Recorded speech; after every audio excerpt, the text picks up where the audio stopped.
confident to turn tragedies into your own triumphant life story? If so, this podcast is for you. Listen to powerful guests who have persevered through challenges so you can gain strength to build your championship life. The host of Professor of Perseverance podcast, Dr. James Perdue. Hey, come on in. It's a time for us again to get some motivation, some inspiration, some fire me up, go nugget grabbing, something that you can use to get you through that little or major challenge coming up next in life. And be sure, pass it on. I'm all about the pay it forward thing. All right. Today, hey, this is going to be good. It's going to be good. A former nun, end of life doula, whose journey started as a bartender before embarking on a 12-year convent journey. All right, welcome to the show, Gina. Let me get it. Economopoulos. That's correct. It was close enough, correct. I think. Economopoulos. All right. How are you? We're doing great. We're doing all right. Beautiful day in Tennessee today. We'll change this here in the weekend, but rain's coming. But today is beautiful. So, well, that's awesome. I'm on the Jersey Shore, and it's kind of chilly, but we're looking for summer's around the corner around here. There you go. So, yeah, I'm sorry, but I couldn't live up there in the north. It's way too cold for me. We don't have cold days like y'all do up there, but it's too cold for me down here. That's so true. But it's such a joy and a pleasure to be here with you, Professor. Thank you again. Just call me James, and I'll have to slip you at $20 later on in the mail. So remember, it's always in the mail. So all right. Sounds good. Well, this is going to be interesting. I've never really talked to I guess, a nun. I mean, none of them really told me they were a nun, I guess. But this is going to be interesting. So from a bartender to a nun. Okay. So let's tell you what, you just jump us in to your story and get us started, and we'll go from there. Yeah, I mean, it's a story that I never thought. I mean, sometimes, you will hear young kids saying, "Oh, yeah, I want to be a nun," believe it or not, as they grow up. Not Gina. I wanted to get married at the age of 18, have kids by the time I turned 25, because I was raised in a large family with 8 kids in New York. Great, loving, unconditional parents. They just loved me, us, all of us. So that was like I would like to be a house mom and a housewife and etc. But yet that was not in my cards. And it started. I went to college. Well, of course, I graduated from high school. I went to college, and I had a great time in college. That's where I got a degree in social work, as well as I learned pool shark. I was a great pool shark. There you go. I would run the table. The guys would be scared when they would walk into the bar. And I loved that surrounding. I was familiar with the surroundings because, to be honest, even at that age, I was very insecure of myself. I had a poor self-image. So I was looking for love and looking in all the wrong places and thinking I could find it in the drinking and the guys, the bars, and trying to people pleasing and all that, because I was not really satisfied with Gina. I didn't know who Gina was at the time. So I continue, when I graduated from college, I went to go live with my parents. They had moved from New York to Pennsylvania. So I reluctantly went there, but it was the best option at the time. And that's where I needed a job, right? When you're a college graduate, you get a job. And what is my job was I went bartending. There you go. I never knew how to bartend. I was always on the other side. So I knew how to drink and all that. That's right. So I didn't know how to be on the other side. Professional on the other side of the bar, a professional there. And so now moving to the opposite side. Okay. Yeah. And what I learned is it's easy. It's just, you just talk to people. And I have a personality plus, so I could talk as well as listen. Because that's where they come, and as they tell their problems, and you listen, and you kind of could give them a solution, and then they go their merry way. and then I go home. You know, I don't have to deal with the government or paperwork because it's like a social work job. And that Yeah. was my field. And I'm a person of compassion that I do want to help people. So that's what I said. Oh, this is a great job for me.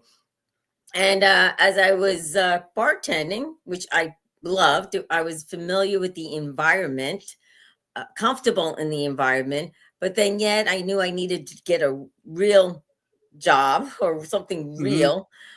So I thought of, I said, hey, I could be, work on the cruise line.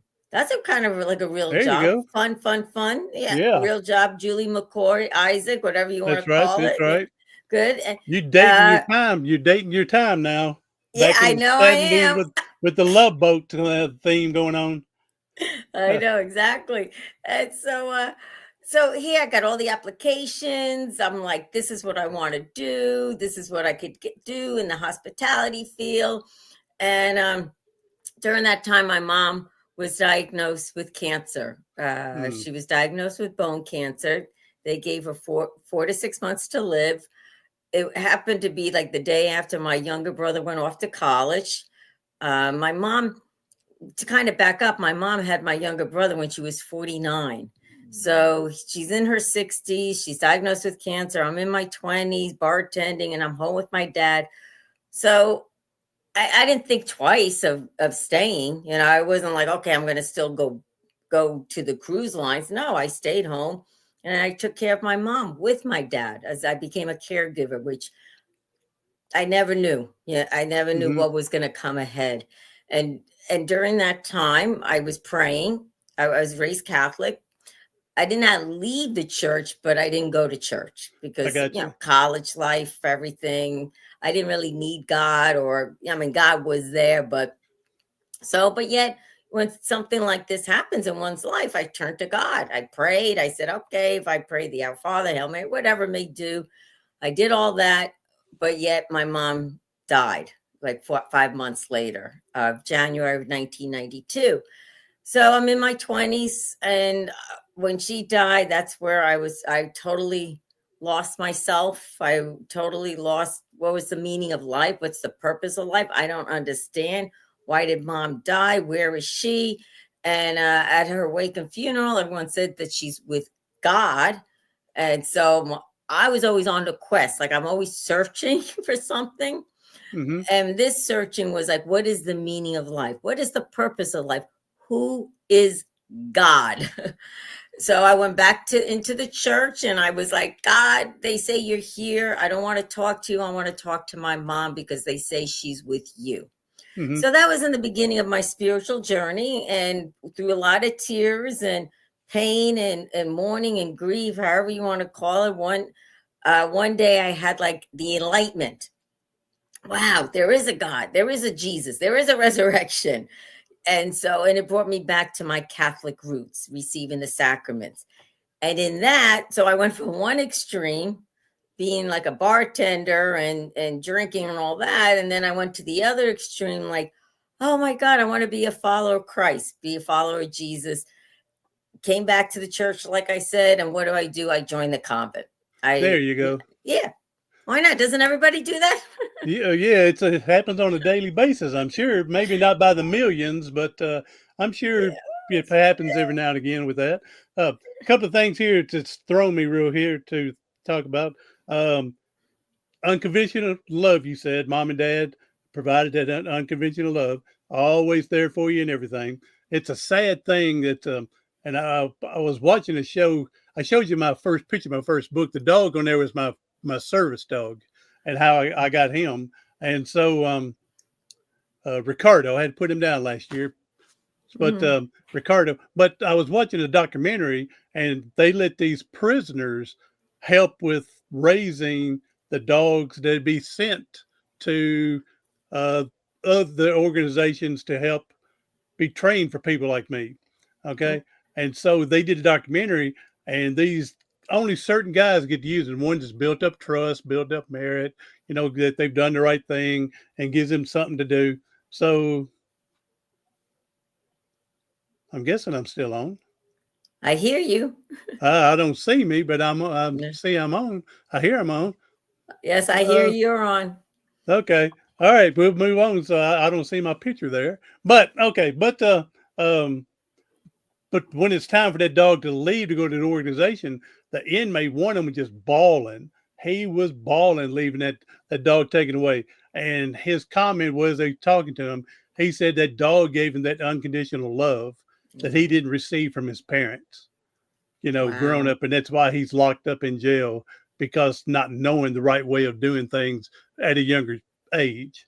And so yeah, so here to hear you talking about the unconditional love just made me think about that. And then the other thing hit me a minute ago. You were talking about being a poo shark, and I was thinking, man, what a great opportunity!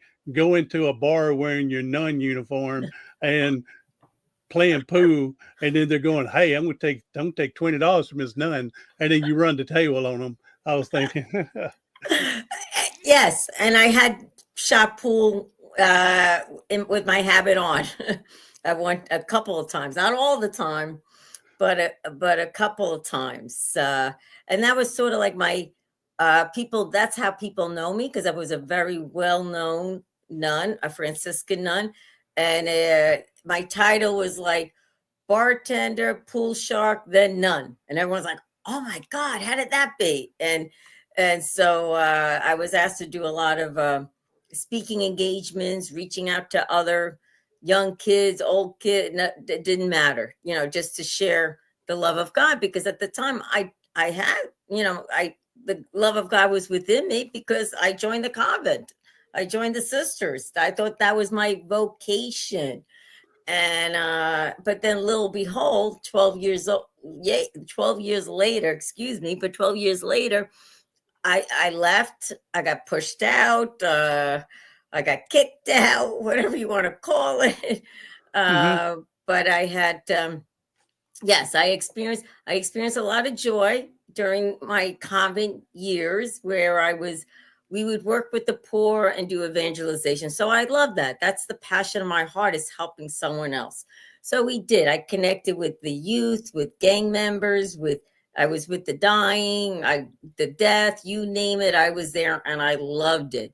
But yet, being in a community of sisters, it was a struggle and it was pain. When you're living under a roof with like 12 women, in a convent setting, I experienced a lot of hurt, pain, suffering, rejection, and I didn't.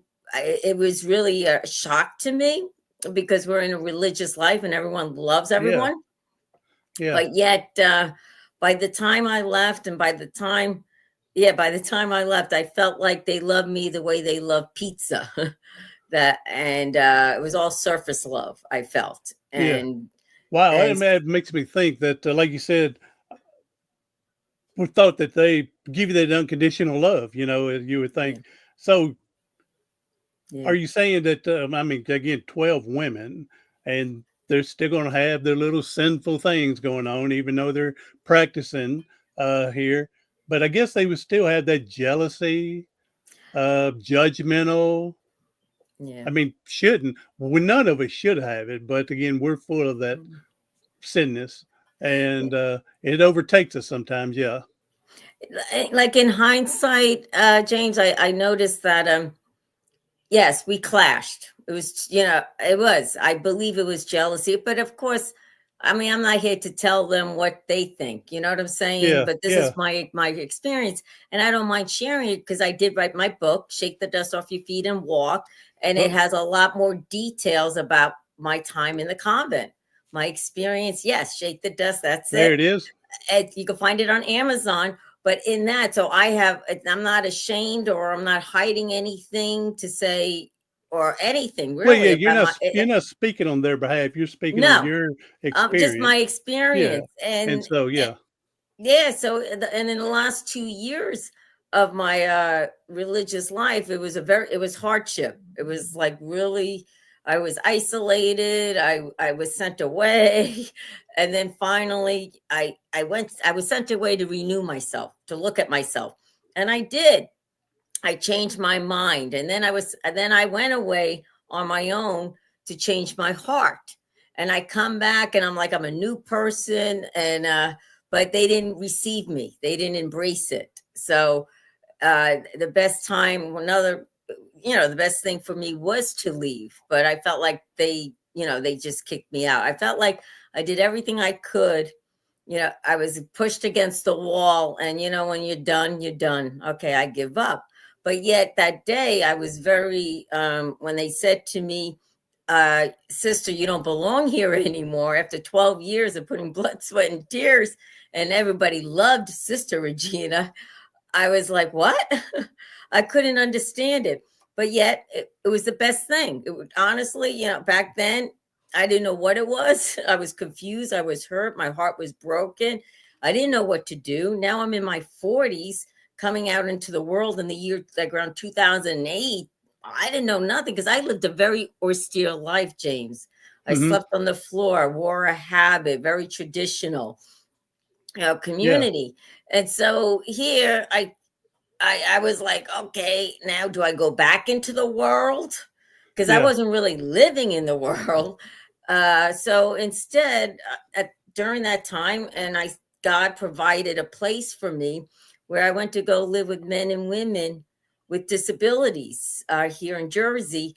And talking about unconditional love, like, yes, I received it from my parents, but when you live and work and help out Down syndrome and autistic adults, they love you unconditionally. It doesn't matter. And it was the best place for me. It was a transition time to learn, to relearn how to live life, how to come into the world, how to get a job, etc., etc.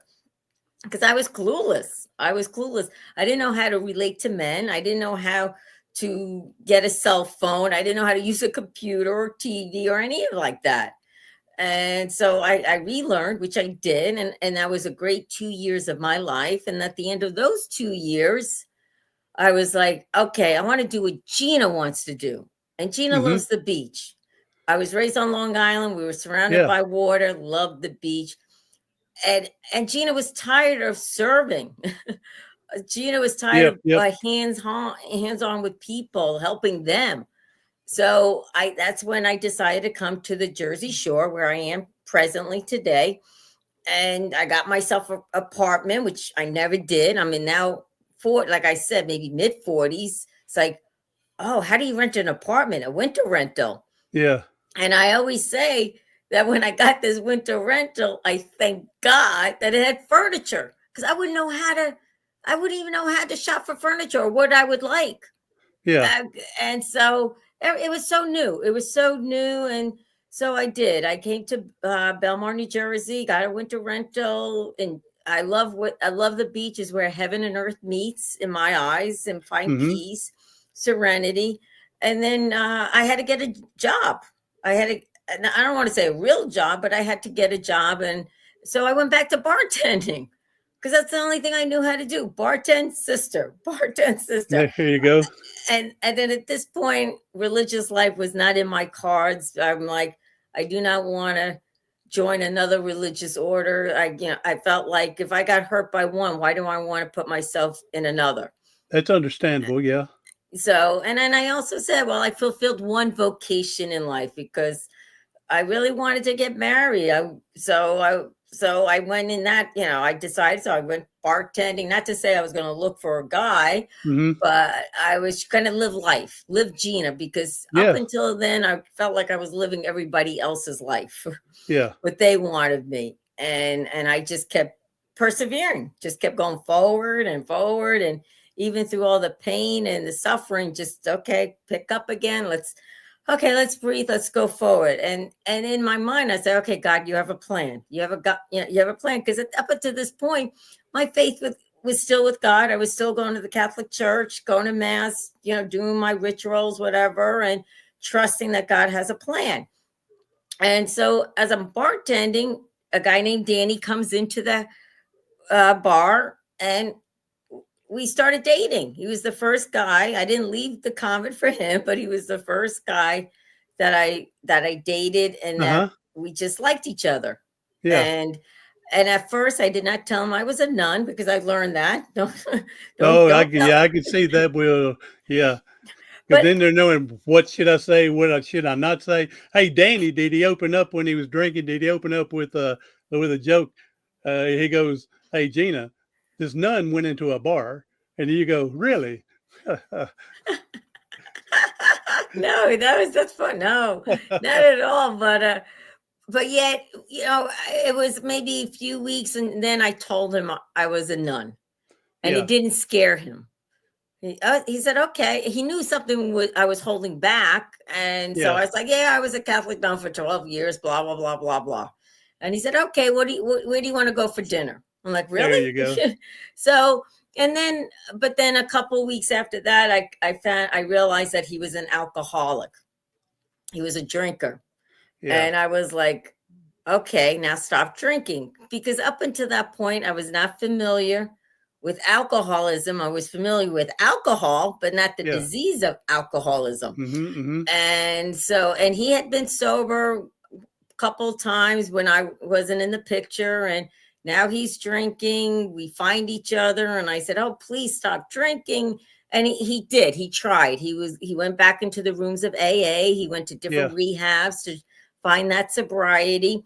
And he had me go to a 12-step program called Al-Anon Yep. to know. And meanwhile, I was trying to control him. I was trying to I was enabling him. I was like manipulating him. Like I was Yeah. like, you got to stop. Why can't you stop? We love each other. Yeah. Yeah. And he did. He found sobriety. And thank God he found sobriety out in Arizona. And I've learned, and I know when he was sober, he's a great man. Alcoholics are simply great people. They're just simply sick. We're Yeah. great Yeah. people, but simply sick. So he found sobriety out in Arizona, and he's like, Gina, would you come out there? And I said, you get yourself settled, get into sobriety. He got a job. And I said, I'll be out there. So he comes home, he gathers his truck and puts all the tools in the truck because he's a carpenter by trade. He's a retired cop, but carpenter by trade, got a job. I'm like, yes, James, this is it. I got Yeah. it. I'm Yeah. getting my second chance in life of finding a man living in Timbuktu Yeah. with a white picket fence. That's right. And so he drove back home, back cross country with his mom. I was working, so I couldn't go. If I wasn't working, I probably would have gone with him to take Mm-hmm. that travel, but I was working here on the shore. And I said, I'll come in a month for visit. And then within 6 months, I'll move out there permanently. But yet, when him and his mom was traveling, they got into a real tragic car accident in the summer. This all happening in the summer of 2012 in Indiana. Uh-huh. He lost control of the truck. He was avoiding a deer, and he hit a tree. The mom died. The truck burned up. Mom burned up. Danny burned up, but yet he survived. Yeah. So when you get that phone call that next morning, Oh yeah. 360-degree turn life, can't Oh go yeah. back. Can't go back. And so then at this point, I'm like, oh my God, why me? Because to be honest with you, I felt like everything was happening to Gina throughout her life. Yeah. Even as a child, I was born with a lot of health problems, etc. So I was like, why me? So here I am later on in life, still saying, why me, God? Why me? Yeah. Danny's doing. So what does Gina do? She uproots herself and she goes to Danny in Indiana, and he's burned from the half of his side, and Yeah. so sober. So what do? We get in touch with the AA program out there. We decided to stay out there because he had a good program, a good hospital, because he had a lot of care. He needed a lot of care for his burnt Oh yeah. wounds that he had. And I was there. I said, yep, I'll uproot. So that's what we did. But then I'm still not familiar with alcoholism and an alcoholic, but yet I've learned and have learned, when an alcoholic is in pain, what do? They drink. So Yeah. of course he was in pain, physical, emotional, Oh yeah. spiritual, survivor guilt. And he even saw his mother burn up during this whole Oh yeah. That would escapade be the of that worst. accident. So Yeah. needless to say, he picks up. we're in Indiana. He picks up, and I'm going crazy. I'm like, God, how could you? Because you could avoid that. I'm like, really, like, still trying to persevere, still hanging in. And I'm Yeah. like, I'll do the tough love. Danny, get out until you get sober. But it wasn't really tough love. It was coming out of anger. It was coming out of Hmm. resentful. It was coming out, why me, insecurity, Oh, fear, yeah. I can etc. understand. I can see that because I'm just guessing, but for me, I would be throwing back, God, I gave 12 years of being a nun for you. And then this is my reward. This is what you give me. You do this. That would be me. Oh my God, James, that was me. That's exactly like I said. Danny loved me for me the way and the Yeah. sisters loved me the way they love pizza, like I said Yeah. earlier, Yeah. and that's how I felt. And so I was just like, okay, breathe, breathe. But I did. I flipped out. I kicked Danny out. I said, you better get help. Meanwhile, we had gotten engaged. I knew we were going to get married in April. Yeah. But to make another long story short, and this is in my book again, on my journey, is that, and it's coming up on March 20th. 12 years ago, I found him dead. He ultimately died from this disease of alcoholism. Wow. Yeah. And so at this point, I had zero perseverance. I Oh, had yeah. I can understand it. Yes. I had no life in me. I mean, now I literally felt I was in hell with no life, no faith, no hope, and no love, and no God. Yeah. I was down. I was done. I was done. My whole life, I kept persevering. My whole life, people kept saying to me, "Oh, you made it through. You made it through." Because some people saw the pain I went through as a sister, and they Hmm. were amazed how I persevered through that. And so at this point, I'm in Indiana, lost Danny. I did not know what to do. So I ended up coming back to the Jersey Shore, and I was just simply existing. I was just simply existing. I Yeah. did finally found an apartment after a lot of trials and a lot of just I don't really remember like that year. All I remember is that when I came back to the Jersey Shore, I thought it was a nightmare. I thought Yeah. Danny would be alive, Mom would be alive, and that this whole thing, I'd be like, okay, God, wake me up, wake me Yeah. up. Yeah. Wake me up so we can move on. Yeah. Exactly, exactly. And then during that time, as I was just simply breathing, existing, that I did get a job in working at like a house of mental disables again, but just Hmm. I wasn't living there. I was just helping them out. And then one day I walked into an AA meeting, an open speaker meeting, because now I'm on this searching, why did Danny die and Hmm. people are sober? I couldn't understand. That goes back I, to that book you just remind me of is why does bad things happen to good people? You know, yes, I and remember that's what. when I had my injury, someone brought me that book while I was in school. Actually, it was Coach McIntyre. He coached Vanderbilt football, head coach, and he sent me the book. Why does bad things happen to good people? So yeah, but while you're talking, it just made me remind me of that book. Yeah, and that's how I felt. I was like, I give up. I'm a nice person, and look what's happening to me. And I walk into this room of AA. It's an open speaker, and I'm just crying. And afterwards, a gentleman approached me, and I was telling about Danny and everything. And it turned out that he knew Danny, and he heard about the tragic Oh, okay, yeah, situation. Because I'm back at home. I'm back at the Jersey Shore where I met Danny, where Danny grew up, and everything. And then this gentleman invited me to come to a meeting, which is a closed meeting for alcoholics. And I said, I'm not an alcoholic. yeah, But he says you could just come and you could identify yourself not drinking, like some. So I was like, okay, I like to know why people get yeah, sober and how people get sober. So I go into these rooms, and it's right by the shore, right across from the beach. And I was just listening. I was so angry when I first came in. I was crying, like my head was against the wall, like yeah, people. And I didn't really tell anyone my life or anything. I just was listening, and I was crying, and I wanted to kill everyone. I really did. If ice could kill, they'd all be dead. Yeah, I yeah, mean, yeah. like, and but then I just kept going, and I just kept going, and I kept going, and I, in a way, I felt like I was belonging, and I was going like for 10 months, and some people says, why would who's not an alcoholic come to these meetings? And meanwhile, I'm not an alcoholic, but I've been going to these meetings, Yeah. and then a friend of mine that I knew through Al-Anon, who's part of AA too, said to me, she comes up to me, she says, Gina, you come here quite often. What is your relationship with alcohol? I said, my relationship, it's all Danny. and That's but your relationship.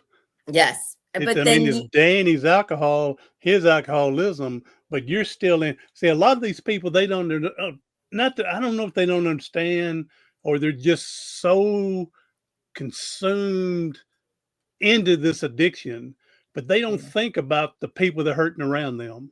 yeah, And the yeah. reason I could say this exactly, my younger brother died 2 weeks before he turned 38, and it all come from alcoholism. So And we understand. loved him. We told him we loved him, but that drink was so much more powerful than worrying about what it's doing to the family. Yeah.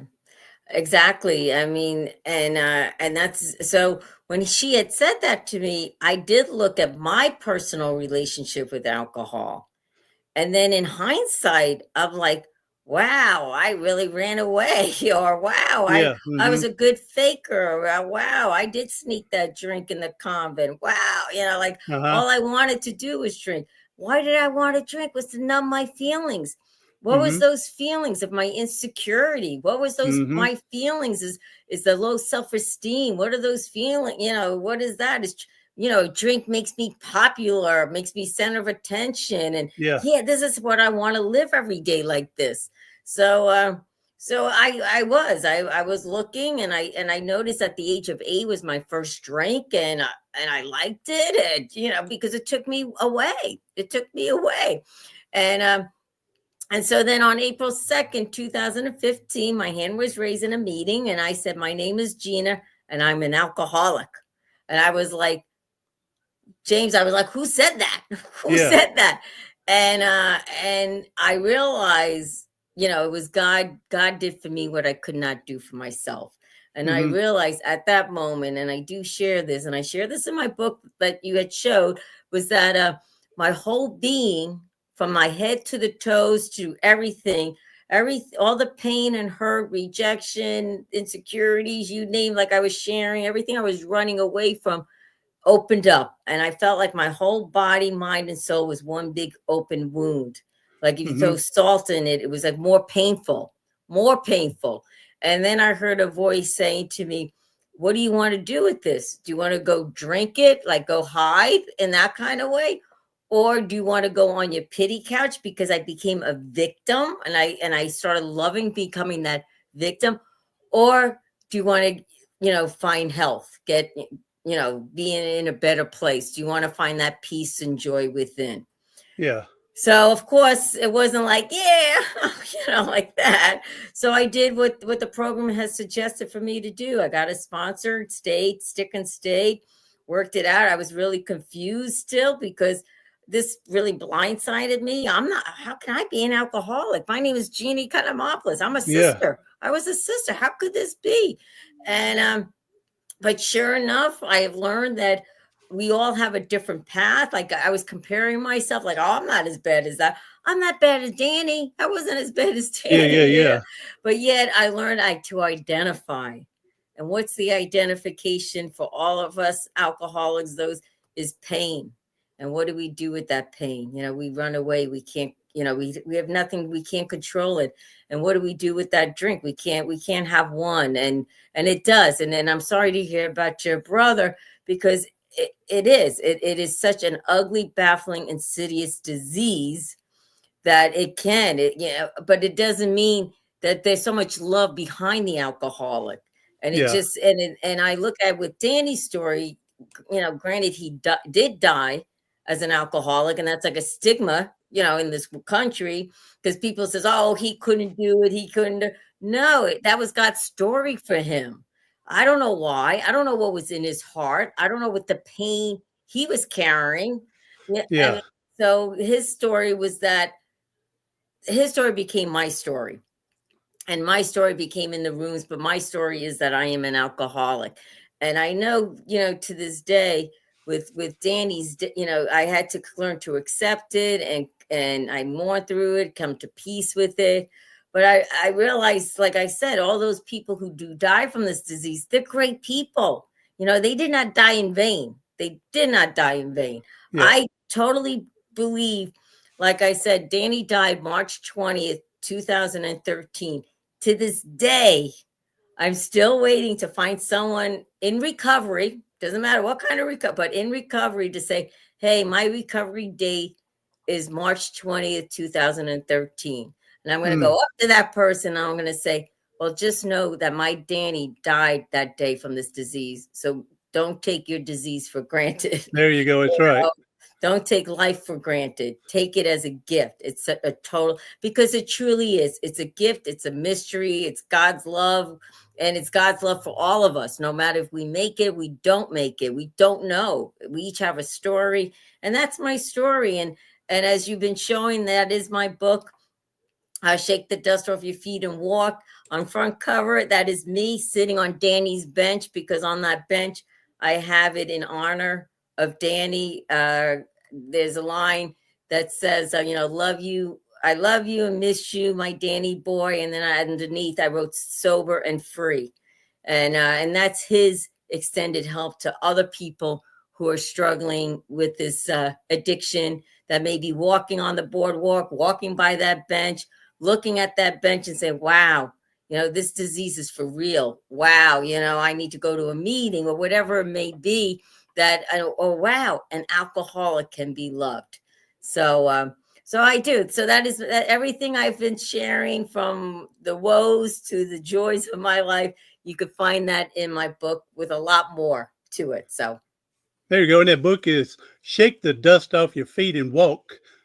Let me see. Faith, sobriety, self-discovery, and healing. amen. So I like I like the picture. Someone did a good job with that. Thank you. With that. That's great. So Thank you. yeah, it's and I've had I usually normally I have to apologize when I get going about the alcoholism. I'm a brother. Hey, if you're a drinker, as long as you're doing it the right way, the responsible way, you're not drinking and driving, you're not tearing your family up. Hey, Yeah. more power to you if you enjoy it. But when you get into destroying family, drinking and driving, doing other stuff you're not supposed to, now you're making it hard on everybody, and people would love you. And now you need to face that as a problem and get help. And it's so true, because that's why they call it's a family disease. It affects everyone. Yeah. And I like I said, I have to apologize because I go hard on because my younger brother died and because Yeah. he didn't. But but if you're a drinker and you're handling correctly, and hey, I'm glad for you. But once you overstep it and you're doing the wrong stuff, seek help before it gets worse. And and you're not going hard. You're just telling the truth, because we've both been in that experience of losing someone to this disease. They just couldn't stop. Do we know why? God knows. But yet we can share with others, saying it does happen. If you drink too much, if you fall into the category of being an alcoholic, there is help. There is resources out there. There is a way to live this life without drinking. And you could find some joy and peace in this life without drinking. You could find healing without drinking. It takes a lot of work. It could be through pain, but yet at the end, there's so many promises that is full with peace and joy that you can live. And that's one thing I had learned when I went into the rooms. People, you would hear this expression, living life on life's terms.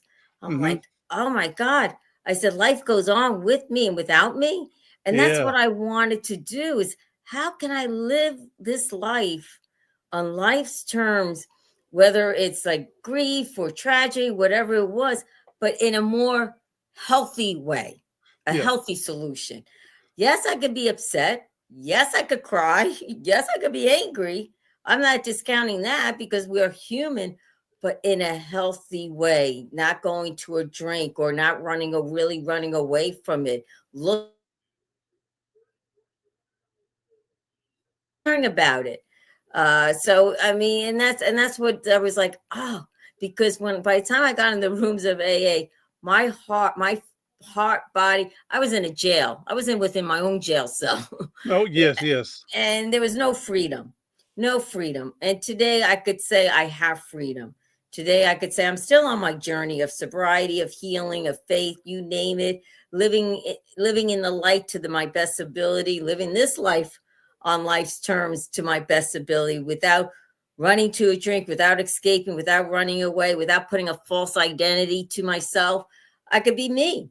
I could be me. And like today, I like Gina. Wow, do I like Gina? Years ago, even as a sister, I wasn't too fond of Gina, but I know who I am and I like me. Yep. Unconditional. Well, then you should be able to do that. Yeah. Yeah. We still, as we get older, we still have those great moments, and we have those low moments, and we just have to learn to ride it out. And again, once we're learning how to stay more in that higher area, we can get out of the lower areas a little quicker. So, amen. So, amen. Well, Gina, thank you for coming and sharing your story. Thank you, James. I love that you're so positive, though, even though it's a lot of stuff you've been through.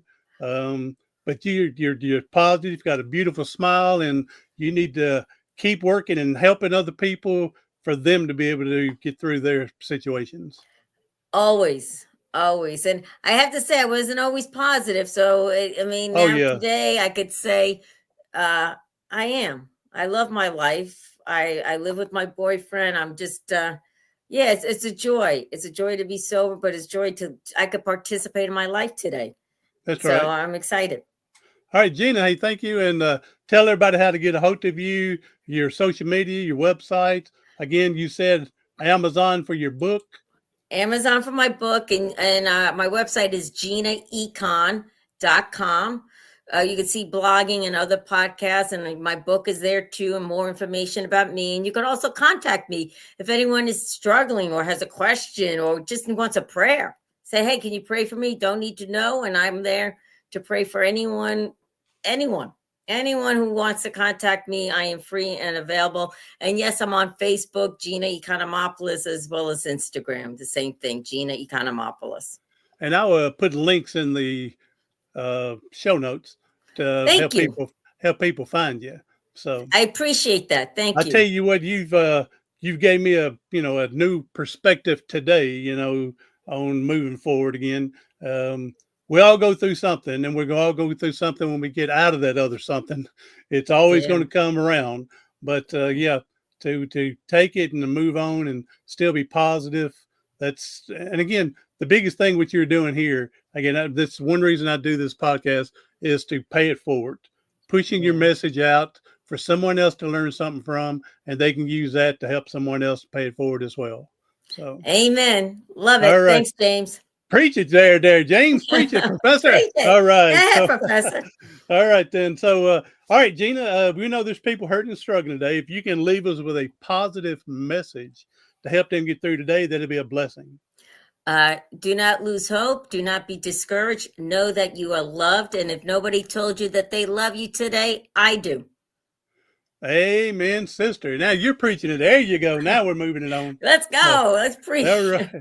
All right. Thank you, Gina, for being here. Everybody else, share it with someone you know that can be using some of this. This is a good pick-me-up story here to help. And she threw some nuggets in there to help persevere.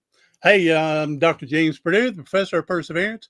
Do something today, tomorrow, something next week that's going to help you persevere past your paralysis.